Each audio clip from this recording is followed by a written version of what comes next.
Que la bénédiction de Dieu le Père, de Dieu le Fils et de Dieu le Saint-Esprit soit avec vous et toute votre famille. Que la paix qui surpasse toute intelligence inonde maintenant votre cœur et votre foyer. Je vous invite à respirer profondément, à relâcher les tensions du jour et à entrer dans ce sanctuaire de prière. Imaginez maintenant que Dieu lui-même étende sur votre maison un manteau de paix, une couverture de lumière. Elle dissipe toute obscurité, toute anxiété et toute perturbation. Sentez le sceau de sa protection placé sur votre porte, sur votre esprit et sur le cœur de chaque personne que vous aimez. En ce moment, nous ne sommes pas seuls. Nous sommes en présence du Roi des Rois, du Père aimant qui nous accueille dans ses bras. Et en sa sainte présence, avec l'autorité qui nous a été accordée en Christ Jésus, nous nous levons dans la foi. Nous nous unissons comme un seul corps, une seule armée, pour lutter pour nos familles. Au nom de Jésus, nous brisons et défaisons toute œuvre de division, toute semence de discorde. Nous brisons toute parole de malédiction lancée contre votre mariage, contre vos enfants, contre votre maison. Nous lions l'esprit de rébellion, de désobéissance et de dépendance qui tente d'enchaîner nos jeunes. Nous déclarons que les flèches de l'ennemi, les accusations, les mensonges qui génèrent des disputes et la méfiance tombent à terre maintenant. Nous annulons tout décret de divorce, de séparation et d'abandon dans le monde spirituel. Nous ordonnons que toute forteresse de ressentiment, de manque de pardon et d'amertume, élevée entre mari et femme, entre parents et enfants, soit brisée. Elle est brisée par le pouvoir qui est dans le sang de l'agneau. Nous proclamons que votre famille n'est pas un champ de bataille, mais un jardin arrosé par la grâce de Dieu. Nous déclarons que votre maison est un territoire saint, gardé par les anges du Seigneur, et que l'ennemi n'y a ni part ni héritage. La victoire que Christ a remportée sur la croix est notre victoire aujourd'hui. Maintenant, avec notre cœur assuré dans cette vérité, je veux que vous m'accompagniez dans une réflexion.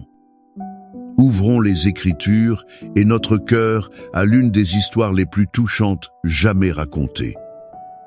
C'est la parabole du Fils prodigue que nous trouvons dans l'Évangile de Luc, chapitre 15. C'est plus qu'une histoire, c'est un portrait du cœur de Dieu pour chacune de nos familles. Il y avait un père qui avait 2 fils. Le plus jeune, dans un acte d'arrogance et d'impatience, demande sa part de l'héritage. Imaginez la douleur de ce père. La demande du fils était comme dire « Père, pour moi, tu es déjà mort.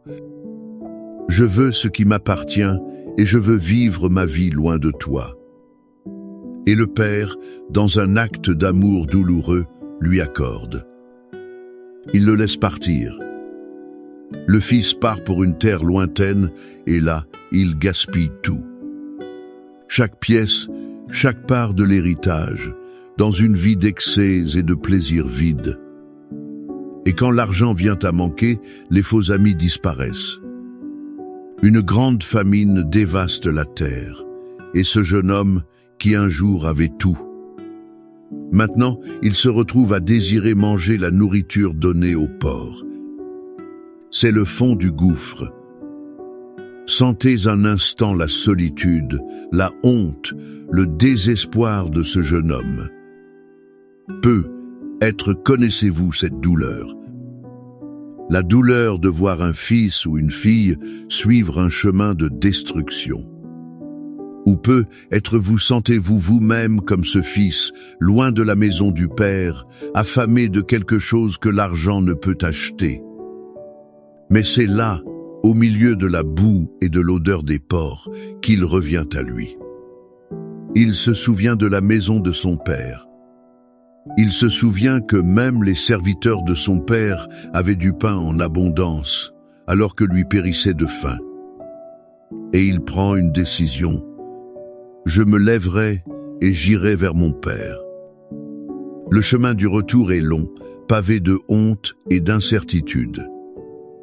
Il répète son discours. Père, j'ai péché contre le ciel et devant toi, je ne suis plus digne d'être appelé ton fils. Fais de moi l'un de tes serviteurs.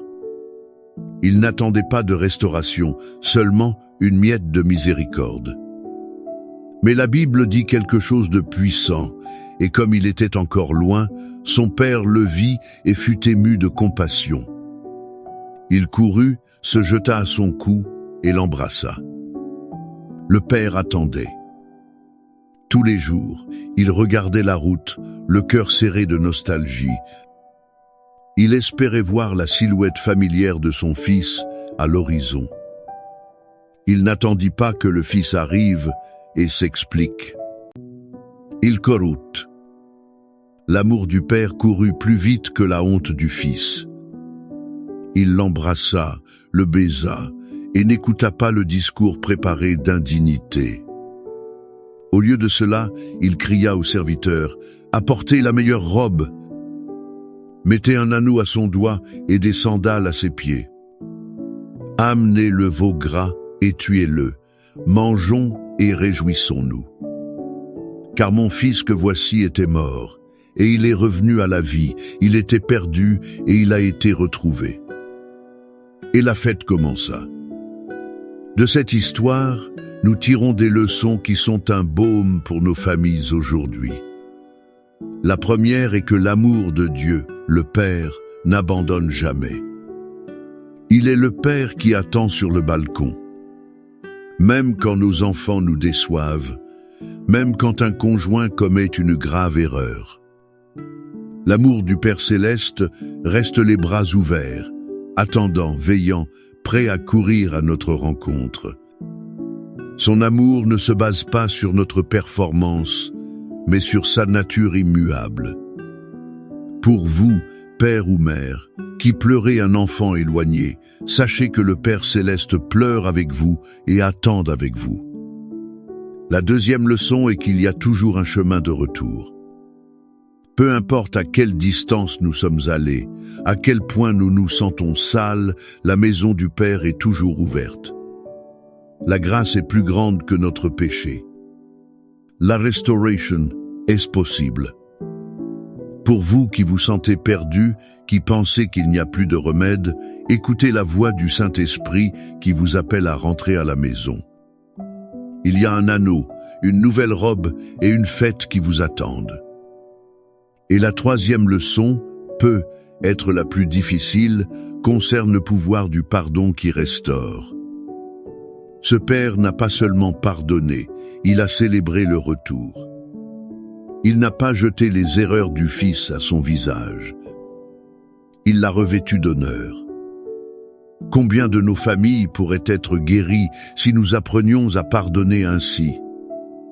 Si, au lieu de pointer du doigt, nous courions pour embrasser, avons-nous été ce Père qui attend les bras ouverts? Ou agissons-nous souvent comme le frère aîné, plein de justice propre et de ressentiment? Incapables de nous réjouir de la restauration de l'autre? Que Dieu nous donne un cœur comme celui du Père. Cette promesse d'un foyer sûr, d'un Père qui protège, est reprise dans toutes les Écritures et de manière magnifique dans le psaume 91. Ce psaume n'est pas seulement un poème, c'est la déclaration de protection du Père Céleste sur ses enfants. C'est le mur de feu autour de votre maison. Et le psaume 23 nous rappelle que ce même Père est notre berger qui nous guide et nous soutient. Il prépare une table pour nous en présence de nos ennemis.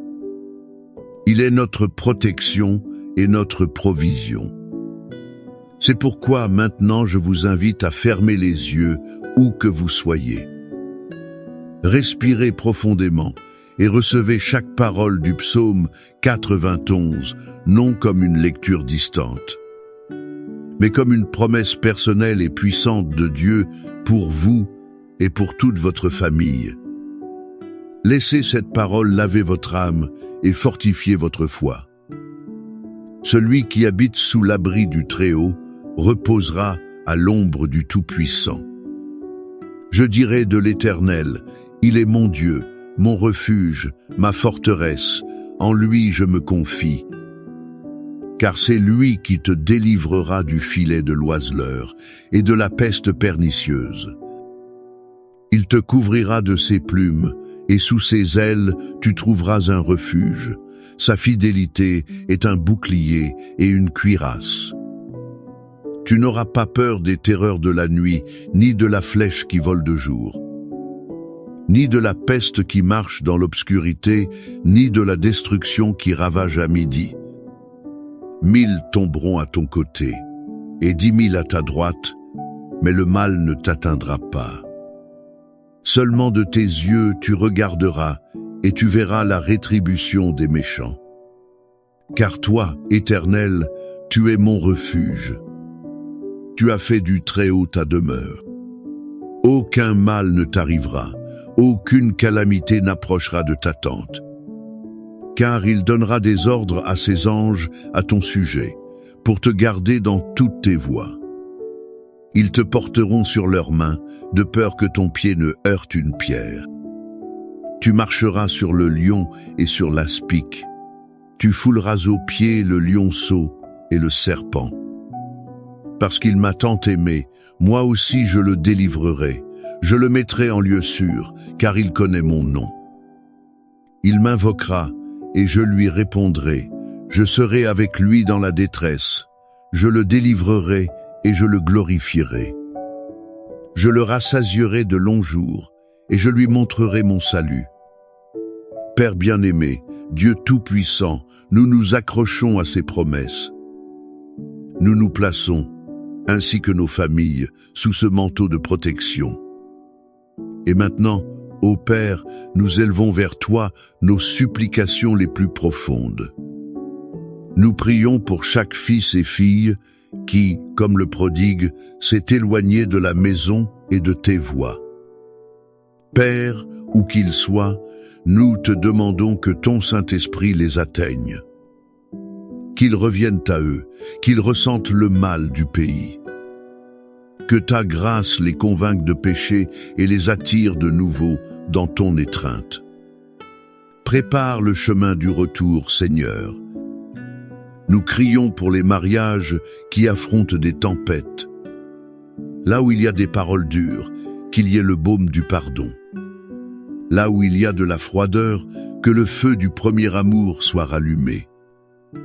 Là où il y a trahison et douleur, répands ton huile de guérison et restaure la confiance. Unifie, Seigneur, ce que l'ennemi a tenté de séparer. Nous prions pour la réconciliation au sein des familles. Guéris la relation entre parents et enfants, usée par l'incompréhension. Restaure les liens entre frères et sœurs, rompus par l'orgueil et l'envie. Que ta paix, qui est l'arbitre dans nos cœurs, règne dans nos foyers. Conformément à la promesse du psaume 23, nous déclarons que tu es notre berger et que rien ne nous manquera. Pourvois à nos besoins financiers, ouvre les portes de la provision, multiplie le pain sur nos tables. Que ta prospérité, qui enrichit et n'ajoute pas de douleur, soit une réalité dans nos vies. Et enfin, Seigneur, nous prions pour la guérison. Guérison pour les corps malades, pour les esprits anxieux, pour les émotions blessées. Touche chaque membre de nos familles, de la tête aux pieds, avec ton pouvoir restaurateur. Que toute maladie physique et toute oppression spirituelle partent maintenant au nom de Jésus. Père, je te présente chaque personne qui prie avec moi maintenant. Je te présente chaque famille représentée ici. Je te demande, Seigneur, de lire les désirs silencieux de chaque cœur. Si vous croyez au pouvoir de cette prière, je vous invite à interagir. Écrivez dans les commentaires le nom de votre famille ou déclarez simplement Je reçois cette bénédiction pour ma maison. Créons une chaîne de foi et croyons ensemble au miracle. Que l'Éternel vous bénisse et vous garde. Que l'Éternel fasse luire sa face sur vous et ait compassion de vous. Que l'Éternel tourne sa face vers vous et vous donne la paix. Que l'amour du Père qui attend, la grâce du Fils qui restaure et la communion du Saint-Esprit qui unit soit avec vous et toute votre famille, aujourd'hui et pour toujours. Recevez la victoire, recevez la guérison, recevez la restauration dans votre foyer, au nom puissant de Jésus. Amen.